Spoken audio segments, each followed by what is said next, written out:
On the mining world of Carthos 12, the air always tasted of rust and engine oil.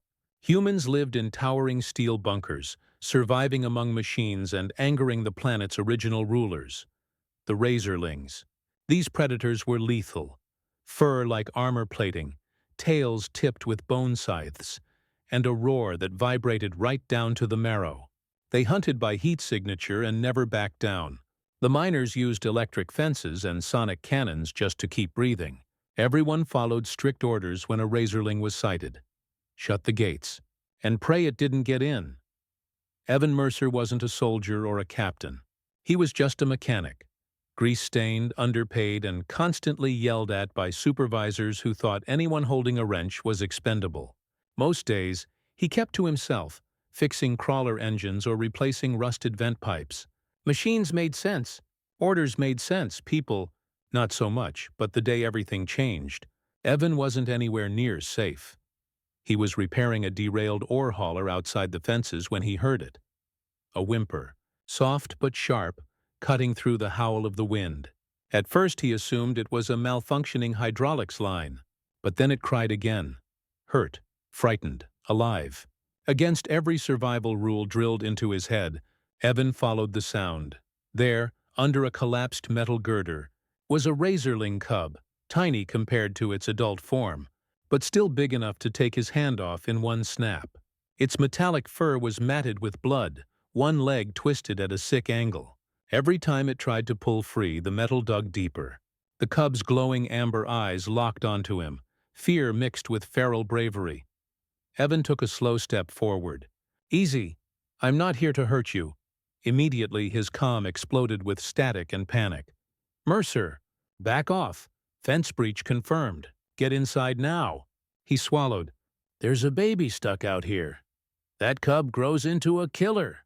Leave it. He hesitated. Just long enough. A deeper roar thundered across the plains. Adult. Close. Orders screamed in his ear again. Mercer, fall back! That's a direct command. But the cub's cry cut harsher than the wind, and Evan's heart refused to retreat. He killed the comm with a flick of his wrist and shoved his shoulder under the broken girder. Metal scraped armor, bruising flesh. Slowly, painfully, he lifted. The cub yelped and scrambled free, collapsing against him. Its breath was ragged, its fear raging.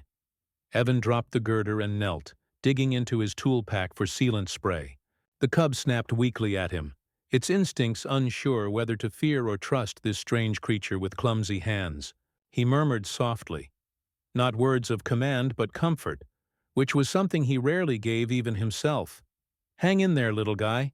I've got you. He sealed the wound, stabilizing the leg as best as a mechanic could. That's when the roar returned. Closer, louder. A massive Razorling, mother or father, it didn't matter, appeared on the ridge, eyes burning brighter than plasma torches. It saw the tiny one in Evan's arms. It saw the human, and it charged. The earth shook with each step. Evan stood fast, arms out, shielding the cub with his own fragile body. Every instinct screamed run. Every instinct but one. You want your kid? He gasped. Take them. Just don't kill me while I'm trying to help. The giant predator skidded to a halt inches away. Hot breath steamed through jagged teeth. Its head lowered, slow, wary, and nudged the cub. The baby nudged back, weak but alive. The adult Razorling sniffed Evan as if trying to decode his intentions. One swipe could open him like a canister. But instead, it stepped away. A gesture, an acknowledgement. Then, surprisingly, it nudged the cub toward him again. Not reclaiming, trusting, as if saying, continue. Evan stared, stunned. Okay, yeah, I'll keep helping. He lifted the cub carefully. The adult Razorling led them, toward the colony walls. Sirens blared. Soldiers lined the parapets with fusion rifles aimed, shouting warnings. Targets in range. Fire on sight. No, Evan yelled. Stand down. It's not hostile. The captain's voice boomed from the wall speaker. Mercer, drop the creature and move away. Evan held the Razorling cub tighter. You shoot and you start a war. The adult Razorling roared, a seismic threat assuring that war would be short and bloody. Weapons wavered. The standoff stretched into eternity. Finally, Evan took a careful step, not toward safety but toward the gate. Slowly, deliberately. The razorling followed, massive tail poised like a scythe ready to strike. Soldiers held their breath. At the gate, Evan placed the cub on a hover stretcher. "We fix machines here," he whispered to it. "Why not lives too?" The gate slid open just enough for the stretcher to pass. The adult razorling did not enter, just watched, its molten eyes unblinking. Minutes later, the scanners confirmed the truth. The cub would live.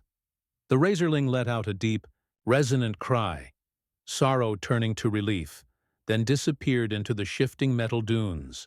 The colony's hunters never saw it the same way again. Evan was hauled into command, yelled at, threatened with imprisonment. "You disobeyed direct orders," the captain snarled. Evan wiped grease and blood from his hands. "And I'd do it again." His punishment never came. Because that night, under the dual moons, hundreds of razorling shapes appeared on the horizon, shadowy guardians encircling the colony, not attacking, protecting. From that day on, no razorling launched an assault. Mining teams reported predators guiding them away from sinkholes. Scouts found razorling kills left near the gates, a quiet offering of alliance. A wordless pact formed, one built not on fear, but on a single act of defiance fueled by compassion. Evan became the first human ambassador to the razorling packs. Not a soldier, not a leader, just a mechanic with dirt on his face and too much heart in his chest. When asked why he risked everything for a baby predator, he gave the same answer every time. Sometimes the right thing isn't the safest thing. It's just the right thing. And in the records of Carthos 12, where history is etched in scorched steel, they wrote, "One human disobeyed fear, and a world decided to trust us."